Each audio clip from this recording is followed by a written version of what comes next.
Hey, pop the trunk, I open up, I sold my soul a good price. Out of sight.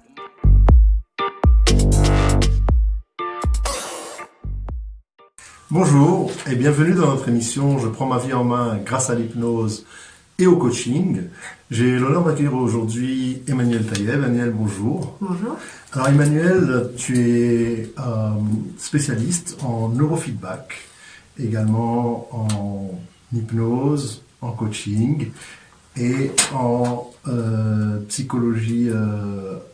Alors, j'ai fait une formation en psychopathologie afin d'avoir quelques bases. Je ne suis pas une experte là-dedans. Et moi, je suis spécialiste du neurofeedback dynamique. Du neurofeedback dynamique. Alors, on va voir avec toi ce que c'est le neurofeedback dynamique, comment ça fonctionne, parce que ça a l'air d'un nom assez savant et mystérieux. On entend dedans les neurones, donc fonctionnement du cerveau. On entend feedback, qui veut dire en fait un retour sur un résultat ou un retour sur une certaine analyse. Qu'est-ce que tu peux nous dire? Est-ce que tu peux d'abord nous parler un peu de ton parcours personnel? Comment est-ce que tu en es arrivé là?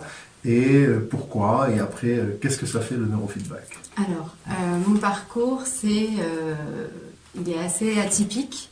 J'étais une mère au foyer jusqu'à il y a 3 ans. Avec toujours la volonté d'aider les gens à aller mieux, mais je le faisais avec mes outils, c'est-à-dire la bienveillance, l'écoute. Et un jour, mon mari a eu des grosses crises d'angoisse. Il a cherché ce qui pourrait l'aider, sachant qu'il n'avait jamais testé aucune thérapie. Et une amie à moi qui pratiquait cette méthode lui en avait parlé et il s'est dit qu'il avait envie d'essayer. Il avait envie d'essayer parce qu'elle ne lui demandait pas de parler de ce qu'il ressentait forcément, même si ça fait partie de l'accompagnement, mais ce n'était pas une obligation. Donc lui, cette façon de faire, ça l'attirait. Et donc il a fait une première séance. Il ne m'en a pas spécialement parlé. Et puis il m'a demandé 4-5 jours après de reprendre rendez-vous. Il a refait une autre séance. 4-5 jours après encore. Donc je lui ai dit qu'est-ce qui se passe. Il m'a dit écoute, je ne sais pas, mais ça me fait un bien fou. Tu devrais t'y intéresser.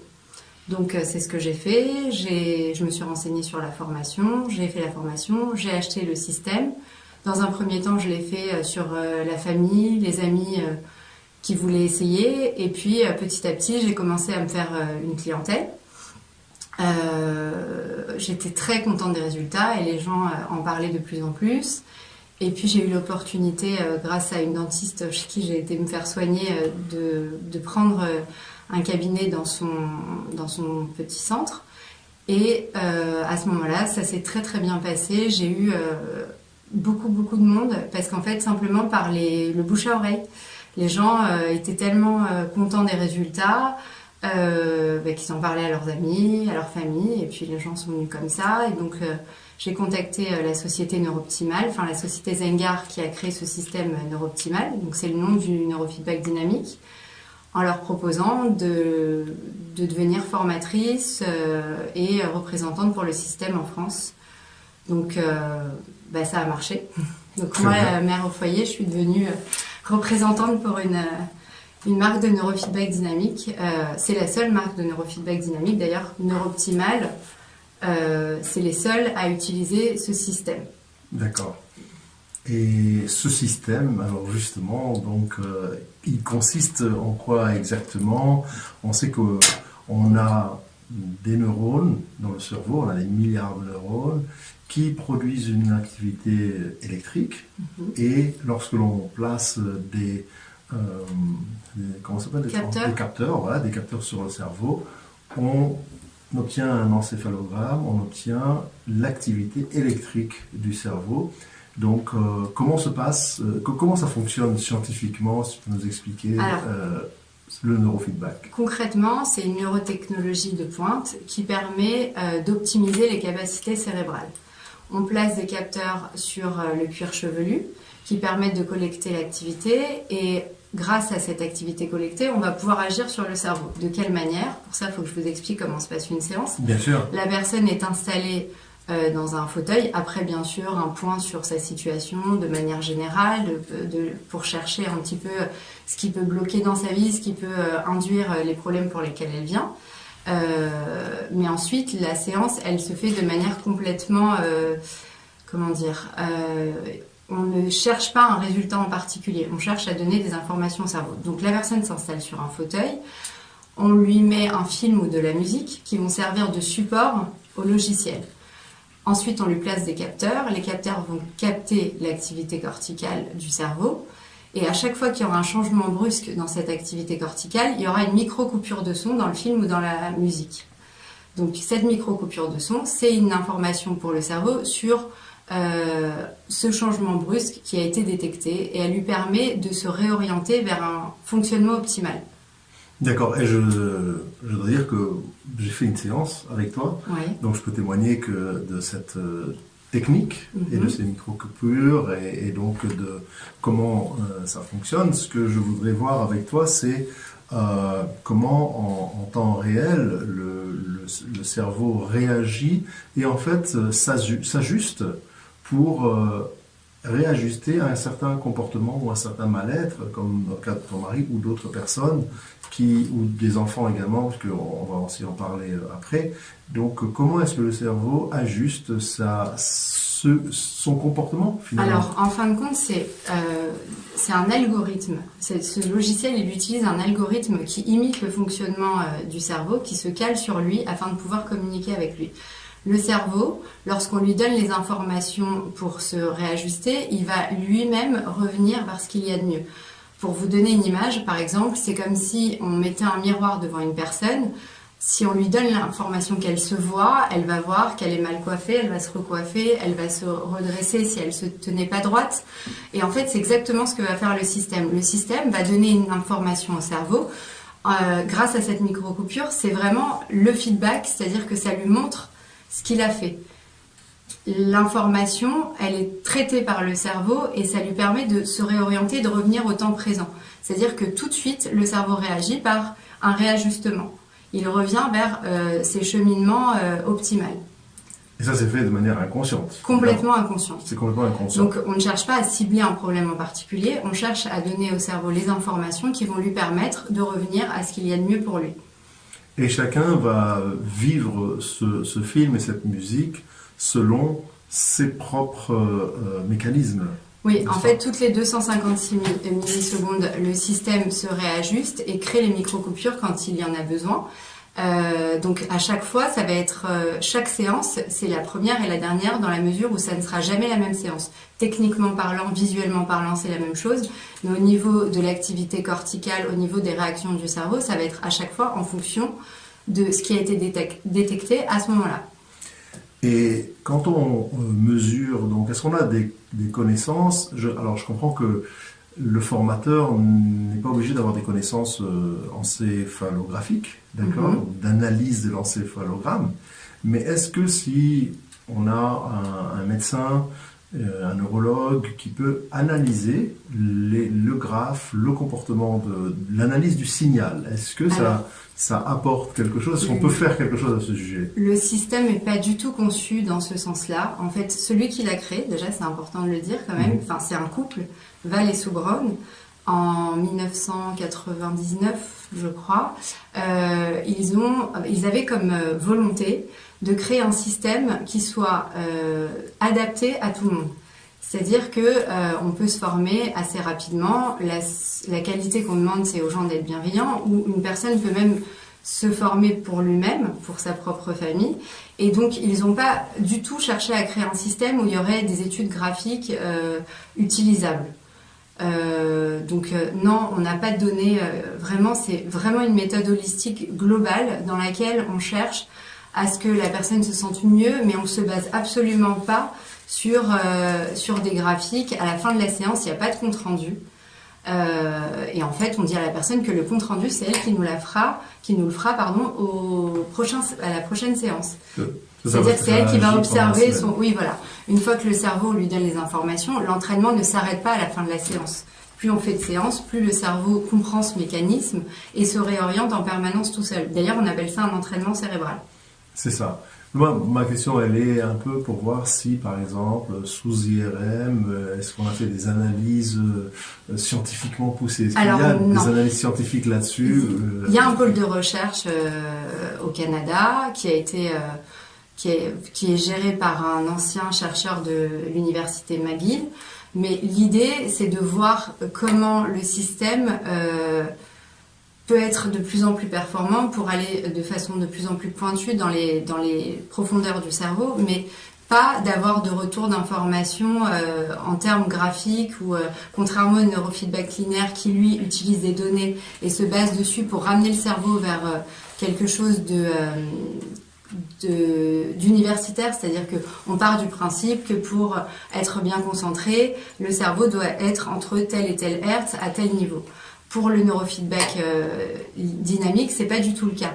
On part simplement du principe qu'une fois que l'algorithme a trouvé le fonctionnement optimal du cerveau, il va lui permettre de toujours revenir vers ce qu'il y a de mieux pour lui. Mais il ne le force pas, il ne le pousse pas vers quelque chose, il lui donne simplement une information. C'est ça, je comprends. Et donc, en combien de temps la personne, enfin l'information qui est donnée, qui est ce changement qui s'effectue par rapport au cerveau, en combien de temps elle a un impact sur la personne? Alors c'est très très aléatoire. Une personne après une séance peut revenir en me disant mon sommeil s'est amélioré, je me suis sentie plus à l'aise, plus tranquille. Et parfois il faut beaucoup plus de séances pour que les gens ressentent des bénéfices. Mais en général quand ils viennent, ils ont un peu compris le fonctionnement, ils n'ont pas une attente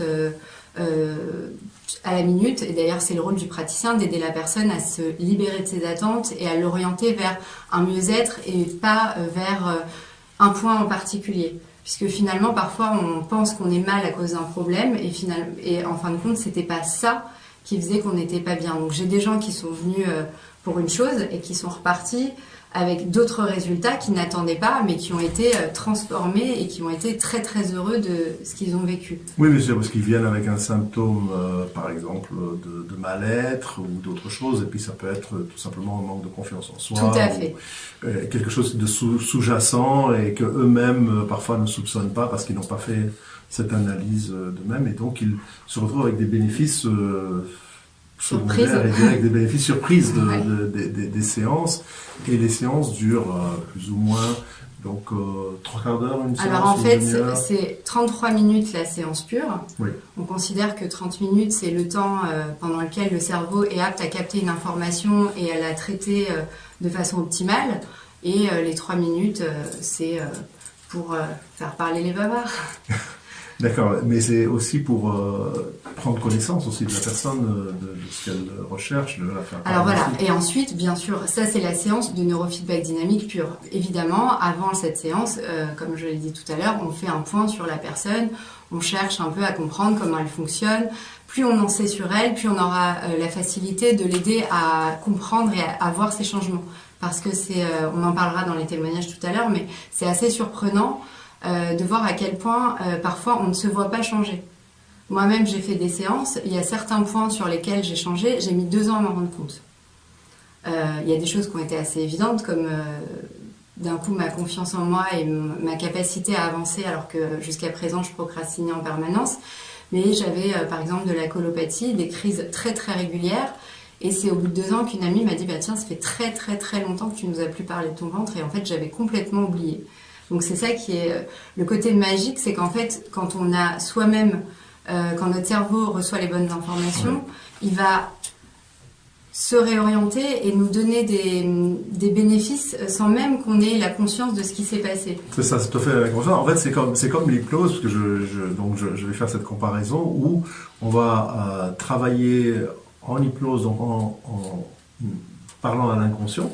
Et en parlant à l'inconscient, on va lui demander de réajuster certains programmes qu'il a mis en place, et puis finalement la personne va revenir 1 semaine, 10 jours plus tard en disant vous savez j'ai changé, j'ai fait ça, mais j'ai pas fait exprès, je me suis pas rendu compte, mais après que je l'ai fait, je me dis tiens c'est bizarre, j'ai fait ça, mais au départ je m'en suis pas rendu compte. Donc ce sont des comportements que l'inconscient a mis en place de manière inconsciente, parce que c'est ça, par définition ce n'est pas réfléchi, et finalement on arrive à changer son propre comportement. Voilà, c'est ça. La différence fondamentale, c'est que là, on ne cherche pas un résultat en particulier. C'est ça. En hypnose, on va travailler sur un comportement, sur une addiction, sur tout un tas de choses. et on va obtenir des résultats attendus, en tout cas de la part du thérapeute, par rapport à l'objectif. par rapport à un objectif. Ouais. Là, on est vraiment dans un lâcher-prise total. La personne vient, elle vient évidemment avec une demande, mais on lui explique que, comme je te l'ai dit, vraiment, ça peut être... on peut aller vers autre chose. Mais j'ai plein de choses à raconter, mais ça, je préfère les garder pour la partie témoignage. Oui, on va les raconter en deuxième partie. Alors, ma question suivante, c'est est-ce que, à quel point, je ne sais pas si tu as assez de recul par rapport à ton expérience, à quel point est-ce qu'on peut changer le comportement cérébral d'une personne? Alors, à quel point je vais vous donner l'exemple d'une personne qui n'a absolument pas confiance en elle, qui au travail se fait un peu, je dis maltraiter, c'est un peu violent, mais par ses collègues, harcelée, et simplement en faisant des séances, elle va revenir vers nous en nous disant « je ne comprends pas, moi je vois pas vraiment de changement, mais je vois des changements autour de moi ». Donc ça, c'est l'effet miroir. Donc la personne change, mais de façon très naturelle, elle s'en rend pas compte, mais elle voit que les gens changent de comportement. Donc on peut aller quand même très très loin dans les changements. Tout à fait. Parce que finalement, une personne dont le cerveau fonctionne bien, de façon optimale, ne va pas du tout réagir de la même façon qu'une personne qui n'est pas bien. Elle va avoir beaucoup plus de recul, elle va gérer les situations de manière complètement différente et du coup avoir un retour extérieur complètement différent. Je comprends. Et est-ce que le neurofeedback peut traiter des épileptiques, des schizophrènes? Alors déjà, le mot traiter, il n'est pas adapté. Il n'est pas adapté. Parce qu'on ne traite rien, on ne soigne pas, on ne fait que donner une information au cerveau. Donc il peut y avoir des gens de tout type qui viennent nous voir, mais nous, on va ne faire que leur donner leur séance. Si c'est un schizophrène, il va avoir son suivi psychiatrique, ses médicaments, on ne s'en occupe pas du tout. Et il peut y avoir des effets bénéfiques sur le fait que son corps, sa tête soient mieux connectés, qu'il se sente mieux de façon globale. Après, l'idée, c'est pas de traiter le problème, c'est juste d'apporter une amélioration dans la qualité de vie de n'importe quelle personne. Je le comprends, mais c'est-à-dire est-ce qu'il y a quand même une amélioration par rapport à, par exemple, quelqu'un qui est épileptique, qui fait des crises d'épilepsie et qui, je ne sais pas si tu as cette expérience, dans ton expérience, qui va ne plus en faire? Alors, on a pu voir différentes choses au niveau de l'épilepsie. Maintenant, on ne touche pas les médicaments, de savoir exactement de quelle façon évidemment. Ça agit, on ne peut pas le dire, mais qu'il y ait eu des résultats d'amélioration du quotidien, on a pu le voir. Je ne peux pas aller plus loin. Parce que comme c'est une méthode de bien-être, c'est vraiment, on peut pas amener à une confusion et pouvoir laisser penser que c'est un traitement. Vraiment, je suis obligée de rester très très distante par rapport à la personne. Moi, ce que je vois, non, c'est-à-dire que non, la personne vient, il n'y a aucun problème, mais je ne rentre pas dans sa problématique. Je vais rentrer dans les problématiques de son environnement, de sa qualité de vie, mais tout ce qui touche au médical, ça, je ne peux pas du tout rentrer dedans. Si une personne me dit « je me sens mieux, qu'est-ce que je fais avec mes médicaments ou quoi ?» ça ne me concerne pas. Oui, elle a un médecin pour ça. Oui. Moi, j'observe juste son amélioration. La personne, elle va vivre les choses différemment. Et forcément, quand on vit les choses différemment, on est plus heureux, on se sent plus à l'aise, mais on ne peut absolument pas parler de traitement ou de substitution à un traitement, en aucun cas. Oui, c'était juste donc cette question par rapport aux gens qui ont des troubles mentaux ou des troubles plus... ça ne peut que leur faire du bien. Il n'y a pas de danger en tout cas. Non, il n'y a pas de danger, ça c'est sûr. Mais on ne se substitue en aucun cas à un médecin ou à un psychiatre ou à un psychologue. Ok, très bien. Donc, si je comprends bien, en fait, c'est une autorégulation du cerveau. Le cerveau s'autorégule dans son propre comportement par rapport à ce qu'il doit, comment il devrait réagir de manière optimale. Tout à fait. C'est ça. En fait, c'est assez impressionnant parce qu'on se rend compte que grâce à ces informations, la régulation, elle est vraiment très importante. Enfin, ça se voit par le comportement des gens, par les différences de fonctionnement après avoir fait des séances. Mais voilà, on ne cherche pas du tout à aller vers quelque chose de précis. Je reviens toujours dans les mêmes choses, mais parce que c'est très important. Le système a été reconnu par la FDA comme système de bien-être non médical. Donc, si on veut continuer à pouvoir travailler tranquillement, il faut qu'on reste à notre place. Alors aujourd'hui, on s'appelle des wellness providers, procureurs de bien-être. Ça caractérise très très bien ce métier parce qu'en fin de compte, on a des gens qui viennent nous voir pour aller mieux. Et comme je te l'ai dit, on revient toujours vers un mieux-être global, général, ce qui convient à beaucoup de gens, parce qu'il y a beaucoup de gens qui finalement ne savent pas mettre de mots sur leurs mots, et ça leur permet de ne pas avoir forcément besoin de faire une introspection pour comprendre. Ils font cet entraînement cérébral, et petit à petit, les choses se remettent en place. Ce qui n'empêche pas que parfois après ils disent « Ah ben tiens, j'ai envie d'aller voir quelqu'un d'autre pour comprendre tout ça ». Mais cette méthode, elle se suffit à elle-même dans son but, qui est la meilleure régulation du cerveau et donc le mieux-être. C'est ça, elle est aussi très apaisante parce que quand on fait la séance, on entend une musique relaxante. Alors toi tu l'as faite avec la musique Zengar, ouais, c'est ça. Qui est une musique un peu, je sais pas, New Age, on peut dire ça comme ça. Voilà, oui, d'ailleurs le concepteur, un des deux concepteurs, Valbronn, est un féru de méditation. C'est quelqu'un qui est tout à fait en accord avec tout ce qui est toutes les théories bouddhistes. Donc cette musique, elle correspond très bien à la philosophie, à l'esprit de ce système. C'est ça, et elle permet en rentrant en méditation, comme quand on rentre en méditation hypnotique, elle permet au cerveau de calmer, de ralentir les ondes cérébrales. Elle permet aussi de ne pas avoir son activité de pensée bouillonnante. Alors c'est assez paradoxal parce qu'en fait la personne elle peut aussi regarder un film, et un film d'action ça serait pas du tout un problème.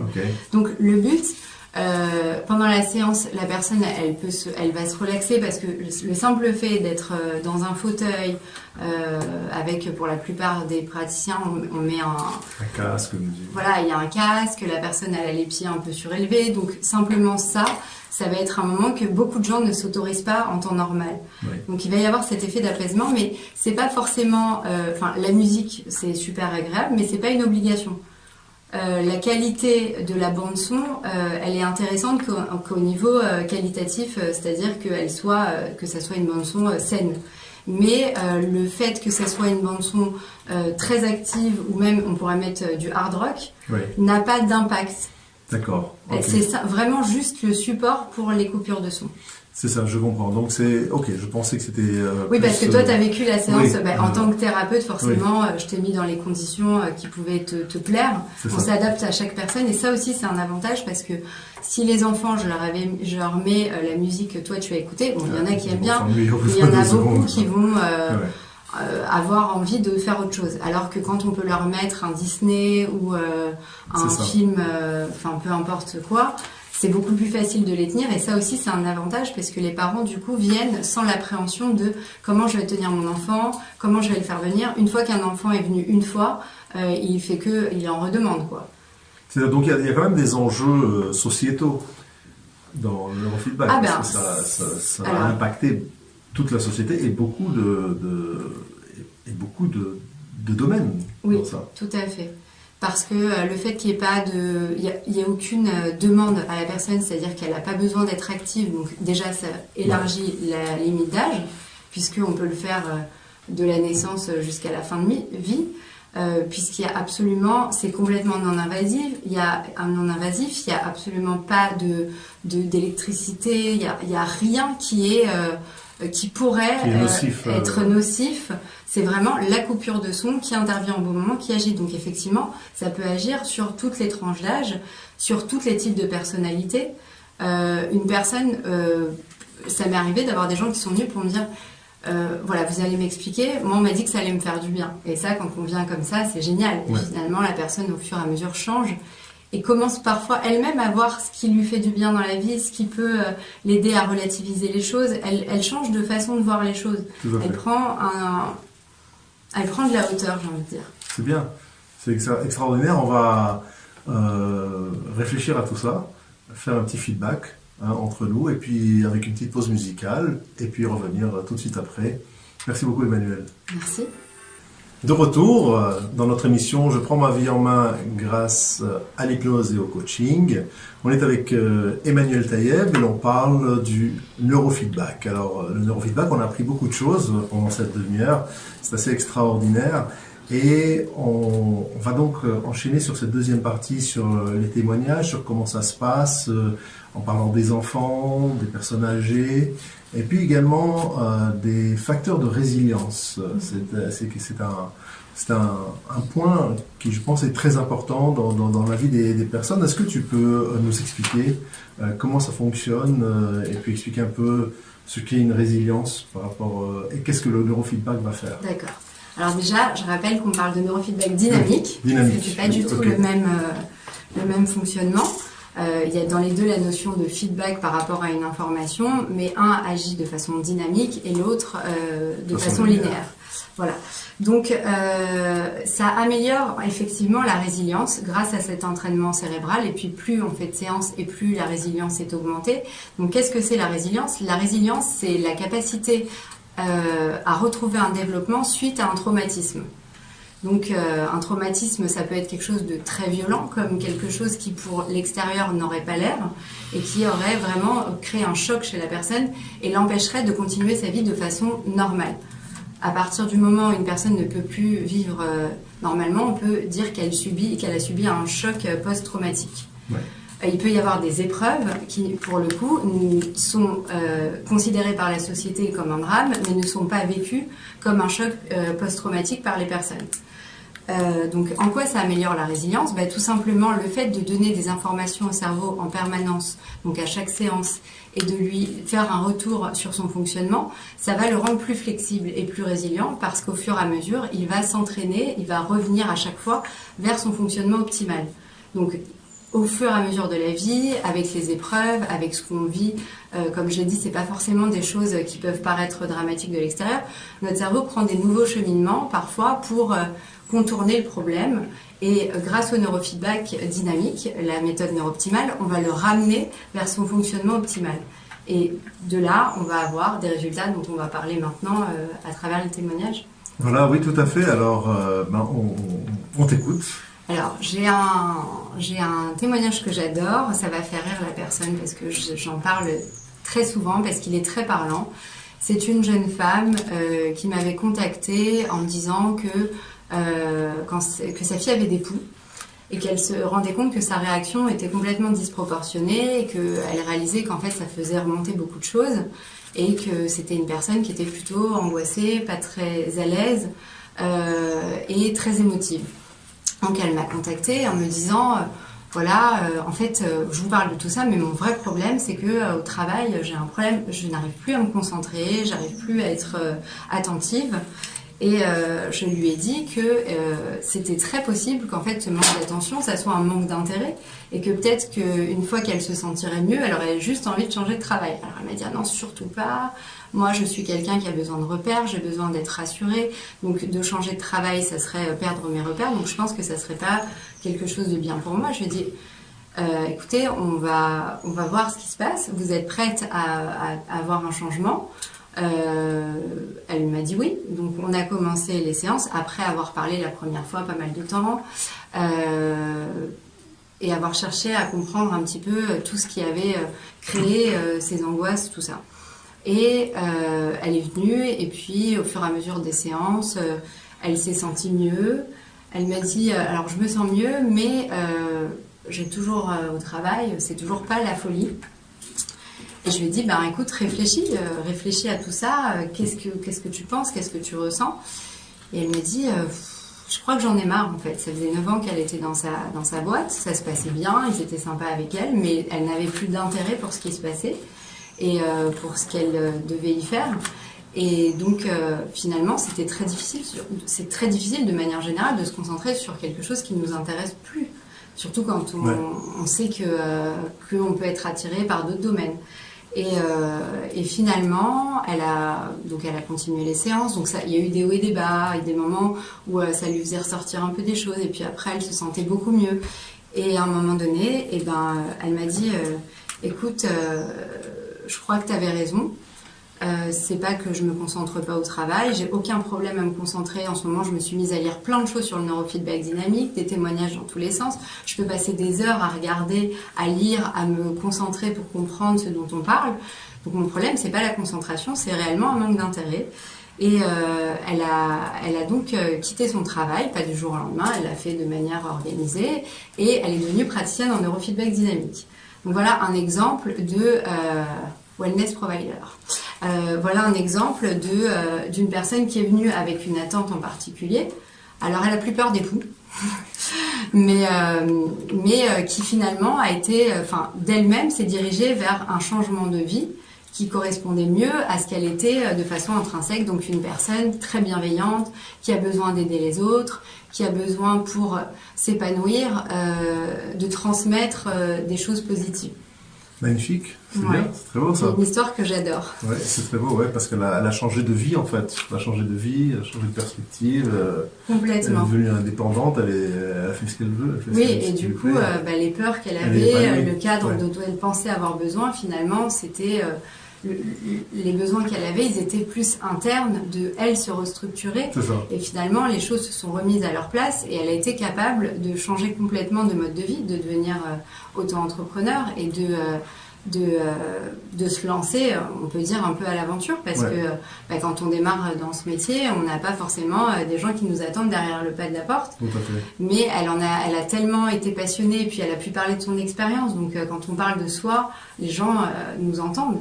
Ça passe du cœur au cœur, quoi. Donc Bien sûr. le message passe. Elle a beaucoup communiqué dessus. Pas du tout de manière publicitaire, mais vraiment pour partager parce que ce qu'elle avait vécu, elle avait envie d'aider d'autres gens à le vivre. Et aujourd'hui, elle a une clientèle plutôt riche. Enfin, vous avez compris dans quel sens je dis ça. Oui, Hein. oui, oui. Elle a pas mal de clients. Elle a commencé par du domicile et maintenant elle ouvre un cabinet à nos gens pour la moitié de la semaine. Donc moi, je vois vraiment une personne qui s'est transformée. En fait, j'ai pas envie de dire transformée parce que finalement, c'est ce qu'elle était intrinsèquement, mais qui s'est révélée. Oui. Oui. Et par rapport aux enfants, Alors, comment ça se passe? Pour les enfants, j'ai beaucoup d'enfants qui viennent parce que les parents simplement les sentent pas à l'aise, pas bien, ils ont du mal à se faire des copains à l'école.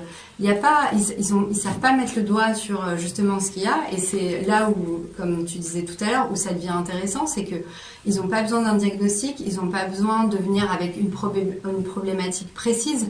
L'enfant ne va pas être, comment dire, s'il a envie de me parler, il va me parler, et sinon les parents vont m'expliquer quels sont les problèmes. Il n'y a aucune pression en fait.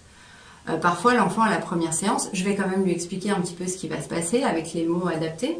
Et puis, au fur et à mesure, c'est eux qui vont avoir envie de me parler et ça va leur faire du bien. Mais c'est surtout les résultats qui vont être probants. C'est-à-dire que j'ai eu une petite jeune fille qui était venue me voir. La maman me l'a emmenée parce qu'elle ne s'entendait jamais avec ses camarades de classe.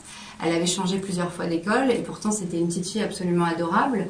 Et elle avait aussi du mal à être à l'école, à se concentrer sur ce qu'elle faisait, forcément, puisqu'elle n'était pas bien, elle était perturbée par tous ces soucis, qui pour nous sont des petits soucis, mais quand on est enfant, de ne pas s'entendre avec ses camarades de classe, c'est dramatique. Quand on est adulte aussi, d'ailleurs. Ouais, j'ai envie de te dire que tu as ouais. complètement raison, quand on ne s'entend Ouais. pas avec ses collègues, tout ça, c'est Ouais. très difficile à vivre.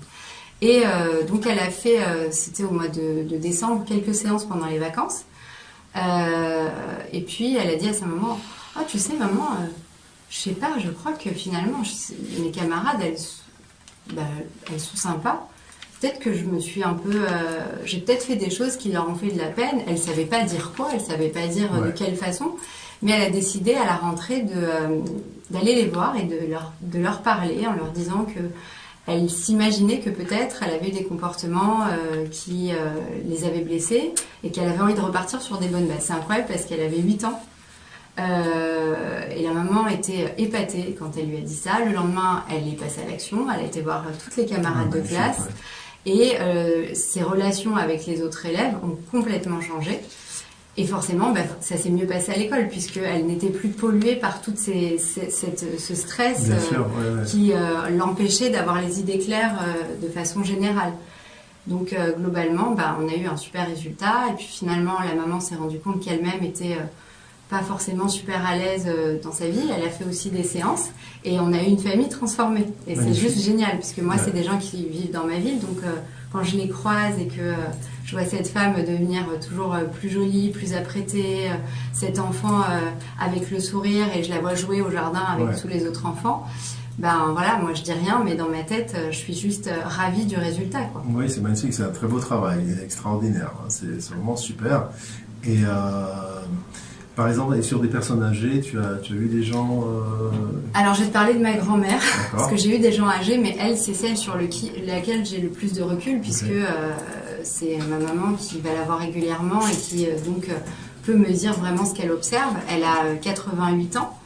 Elle a commencé à 86 ans. Alors, elle ne fait pas des séances de façon régulière parce qu'elle n'habite pas forcément à côté, que quand elle veut faire une séance, il faut qu'on déjeune après, donc j'ai pas toujours le temps. Mais c'est toujours un bon moment. Et suite à la première séance, ce qui s'est passé, c'est que après la perte de mon grand-père, elle avait vraiment perdu en énergie. Elle était elle avait beaucoup moins d'entrain à faire les choses.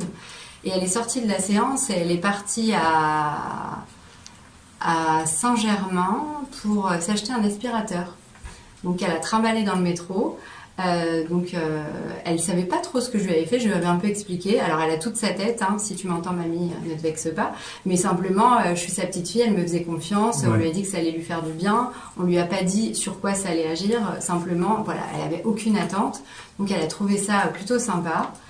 Et puis elle s'est aussi rendue compte que elle a des problématiques familiales assez difficiles à gérer, qu'elle les gérait avec plus de recul, plus de hauteur, qu'elle se sentait moins acculée par ses problèmes. Et du coup, elle a retrouvé une joie de vivre. Maintenant, ma grand-mère, qui était une femme qui aimait bien être seule, elle invite les voisines du quartier à faire la galette des rois. Magnifique, c'est génial, c'est vraiment extraordinaire de faire ces changements-là comme ça. En fait, finalement, sans parler à la personne, comme tu le disais, c'est un... Voilà, oui, on fait un accompagnement de façon générale, mais ma grand-mère, c'était un petit peu compliqué et j'avais pas du tout envie de remuer, je savais déjà quels étaient ses problèmes, mais simplement en faisant les séances, il s'est passé plein de choses. Maintenant, quand c'est des gens qu'on connaît pas, pour pouvoir les aider à observer leurs changements, on est quand même obligé. C'est-à-dire qu'on est obligé, oui et non, parce que ça m'arrive de dire à quelqu'un, si vous venez que vous n'avez pas envie de parler pour le moment, ça sera plus difficile pour moi de vous aider à mettre le doigt sur les changements, mais on peut commencer comme ça et même continuer comme ça, j'ai envie de dire. En fait, c'est toi qui vois le changement de avant et de après. Alors souvent les gens s'en rendent compte, mais parfois j'ai des gens qui ont des changements visibles, c'est-à-dire que des femmes qui vont venir me voir, qui sont pas du tout maquillées, qui sont pas forcément coiffées, enfin c'est-à-dire qu'elles sont propres, mais elles sont pas apprêtées.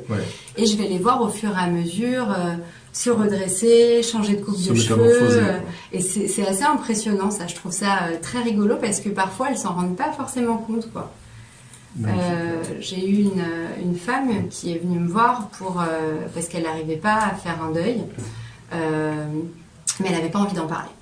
Elle n'avait pas envie d'en parler, elle n'avait pas envie d'appuyer sur cette plaie qui était beaucoup trop douloureuse. Et donc je lui ai dit, ok, moi ça me va, mais parlez-moi un peu de votre vie de façon générale. Dites-moi comment vous vous sentez, comment ça se passe au travail. Donc elle m'a un petit peu raconté que ça se passait bien. C'est quelqu'un qui est plutôt agréable, enfin même très agréable, donc les gens l'aimaient bien. Mais elle se sentait pas d'appartenance à un groupe. Elle se sentait toujours un petit peu seule. Et au fur et à mesure des séances, elle s'est beaucoup plus intégrée. Alors ça, je ne l'ai pas su par elle, mais par une collègue qu'elle m'avait envoyée. Et elle m'avait dit, écoute, si ma collègue a envie de te dire des choses, vu que moi j'ai du mal à m'observer, c'est avec plaisir que je vous autorise à cet échange. Donc moi je ne parlais pas d'elle évidemment, mais sa collègue me disait les changements qu'elle avait pu observer. Et puis elle me racontait que lors d'un séminaire, pour la première fois depuis 10 ans de boîte je crois, elle s'était levée, elle avait dansé, qu'elle avait parlé un peu avec tout le monde. Et ça c'est vraiment un exemple typique des changements qui peuvent subvenir sans que la personne le réalise vraiment. Et elle, quand elle venait me voir, elle me disait écoute, je suis contente de venir, ça me fait du bien, mais je vois pas trop de changements. Alors je disais, écoute, ta collègue m'a dit que ah oui c'est vrai, ah ouais c'est vrai. Et puis la collègue, elle avait aussi ses propres changements, elles échangeaient dessus et c'était rigolo parce que Vraiment, les deux étaient venus pour aller mieux de façon générale, mais pas avec une attente particulière. Et finalement, ça a été très très loin. Ouais, ça a c'est été ça. beaucoup plus loin que ce qu'elles espéraient, mais sans avoir de ressenti très précis. C'était voilà, un mieux-être général.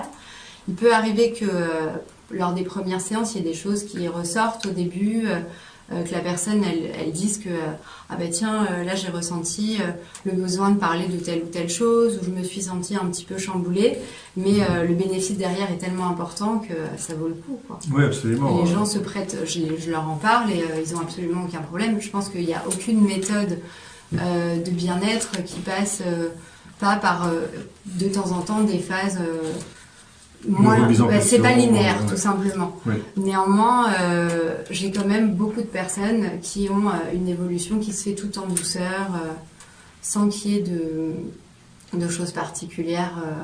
Sans qu'il y ait de choc quoi. émotionnel, en tout cas. Non, il y a alors choc Pas de choc émotionnel. Justement, dans le processus, dans le logiciel, les ondes de 3 à 5 Hz sont inhibées par période pour pas justement aller trop loin dans le fait de faire ressortir des choses. C'est vraiment, tout est fait de façon à ce que tout soit très naturel. Il n'y a aucune sensation de forcing. Ouais, voilà, exactement, tout à fait. Ça.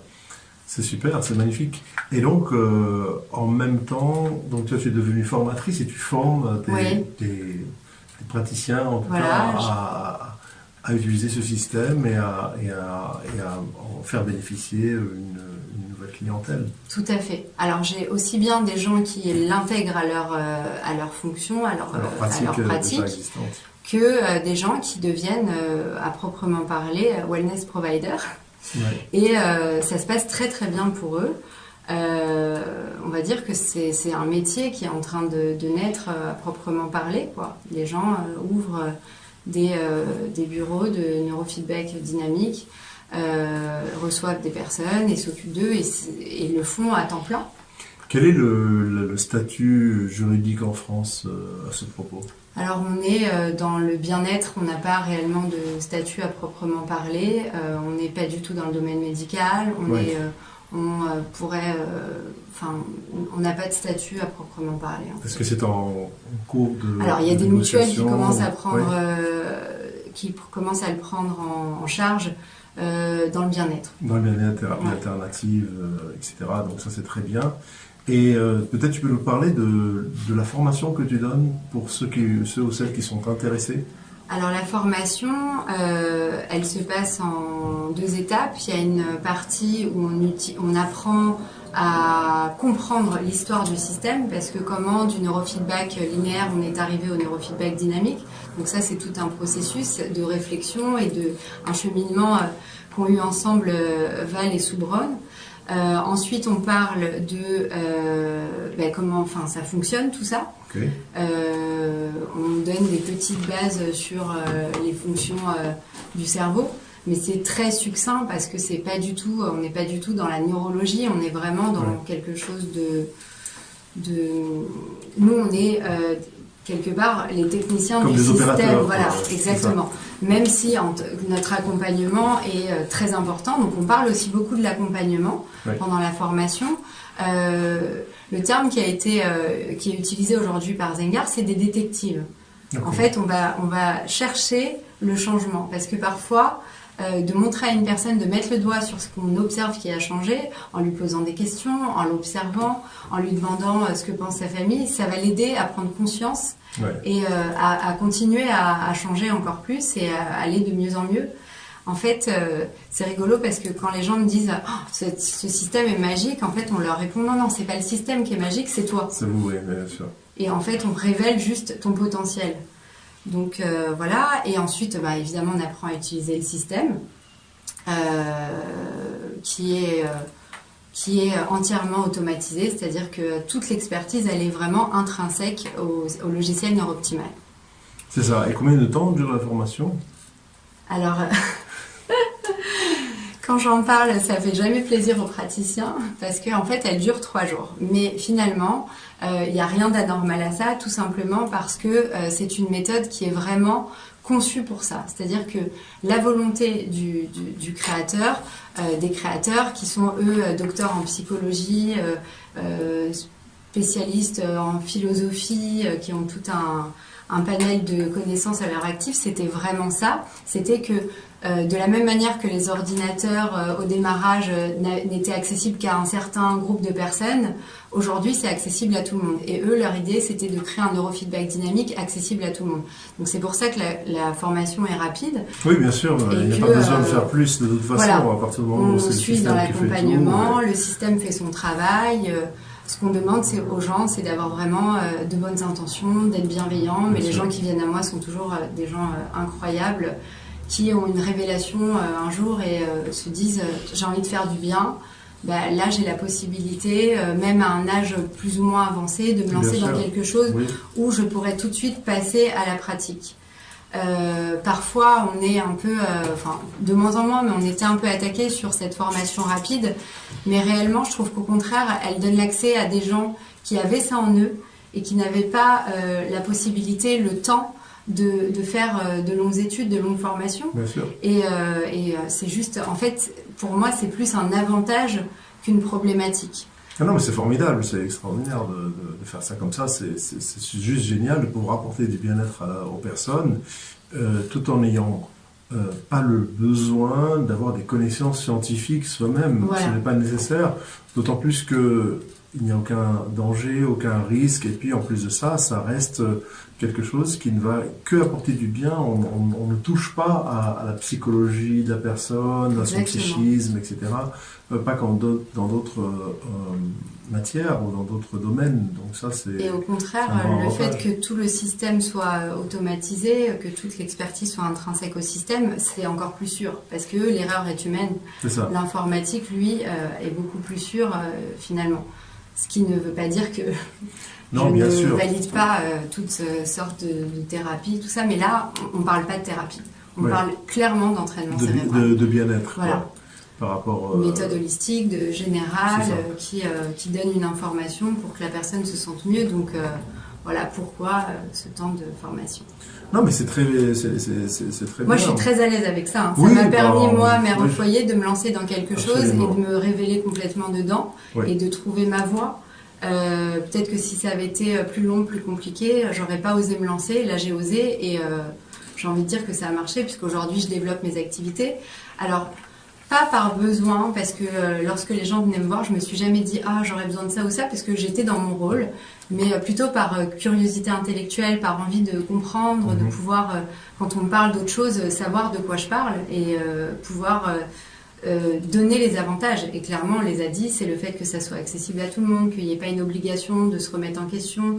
La seule chose qu'on demande aux gens, c'est d'accepter le changement, mais le changement est naturel et humain. Oui, c'est ça. Donc, tout à fait. Et puis, comme tu disais, ça permet aux gens qui peut-être doivent prendre une retraite anticipée ou ne savent plus très bien quoi faire avec leur vie, ou comme cette dame-là qui s'ennuyait dans son travail, a pu changer de voie et de vie, qui lui a permis Mais c'est toujours en fait une vocation qui avait été enfouie, cette volonté de faire du bien, et qui, grâce à des méthodes comme celle-ci, permet de se révéler, tout simplement. Oui, et qui était très valorisante pour la personne. Donc ça, c'est fantastique, c'est extraordinaire. Est-ce qu'il y a...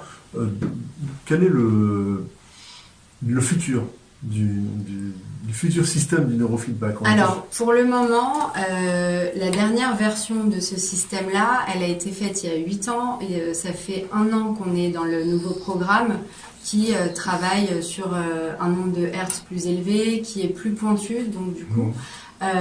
donc c'est pas prévu pour tout de suite qu'il y ait une évolution. Je crois qu'on est arrivé exactement à ce que les concepteurs avaient prévu au démarrage de l'évolution de leur système. Donc il y a eu plusieurs versions qui se sont succédées, et là on est arrivé à comme ils disent, l'élégance et la finesse qu'ils attendaient, à laquelle ils aspiraient. Donc pour le moment, je pense qu'on ne peut pas faire mieux. Ah oui, vraiment. Voilà. C'est-à-dire, il y a Pour le pas- moment... Ah non, bien sûr, il y a un centre de recherche. Oui, et, c'est ça que je c'est voulais toujours dire. en Est-ce que- action, bien sûr. Voilà, donc est-ce que tu peux nous dire dans ce que tu sais sur ces recherches-là, sur Alors, où est-ce que ça c'est peut plutôt, arriver, comment est-ce que ces systèmes Je pense peuvent que évoluer? l'idée, c'est plus de le rendre accessible au plus de gens possible. Oui, Par exemple, il y a l'évolution par le fait qu'il y ait un système accessible pour les gens de façon personnelle. ok. Mais pour l'instant, toutes leurs recherches, elles sont assez... on n'est pas au courant en fait. On sait qu'ils cherchent tout le temps à affiner, qu'ils font Ça. toujours des séances avec une observation derrière. Ouais. Mais pour le moment, on n'a pas plus, j'ai pas plus de choses à vous dire en tout cas C'est moi ça. personnellement. Donc on n'a pas d'auto-neurofeedback qu'on puisse faire soi-même en réalité. Pour l'instant, cette méthode, on peut la faire soi-même. Oui, mais il Tout faut à fait. Il faut prendre la oui, il y a formation, l'investissement. Non, si on peut très bien acheter un système personnel et Ok. être formé, mais sans faire une formation C'est de manière. de praticien. Voilà. La personne va apprendre à utiliser son système. Néanmoins, la plupart des gens finissent par faire cette formation parce qu'en fin de compte, ils s'arrêtent jamais à leur famille. Oui, Ils commencent par l'acheter pour eux. Et puis en fait, après, quand ils en parlent aux voisins, les voisins ont envie d'essayer. Vous voyez, donc. Mais en tout cas, on est déjà arrivé à quelque chose de très très ouvert à tout le monde. oui, c'est magnifique, c'est fabuleux, extraordinaire. Donc vraiment, c'est un témoignage vraiment super que nous a fait là Emmanuel. Et où est-ce qu'on peut te contacter? Si tu peux donc donner un peu tes coordonnées sur Ouais, il y a bien un sûr. site web, Alors, les gens peuvent te contacter mon quelque site il est part. en construction, donc je vais donner mon numéro puisque de toute façon il circule facilement sur le D'accord. net. Donc c'est le 07 83 77 01 47. Après moi je peux rediriger les gens vers des praticiens en fonction de leur localisation. D'accord. Et il y a aussi, pour en savoir plus, le site officiel qui est www.neuroptimal.com. Sur ce D'accord. site, on a accès à beaucoup d'informations. Il est en anglais, mais avec la traduction Google, on peut avoir accès à vraiment pas mal de choses. Neuroptimal.com, ok, très Ouais, bien, Tout super. à fait. Génial, ben, je te remercie beaucoup d'être venu ici et d'avoir participé à cette interview. Merci. Merci bien. Je rappelle à nos auditeurs que notre émission a lieu tous les 2e et 4e mercredis de chaque mois, que je suis joignable sur Doctolib ou sur mon site web Lève Hypnose, et puis également que ces émissions sont retransmises sur YouTube, également la chaîne Lève Hypnose. Merci beaucoup à Philippe, à la technique, d'avoir toujours assuré, comme d'habitude, et à une prochaine fois. Merci.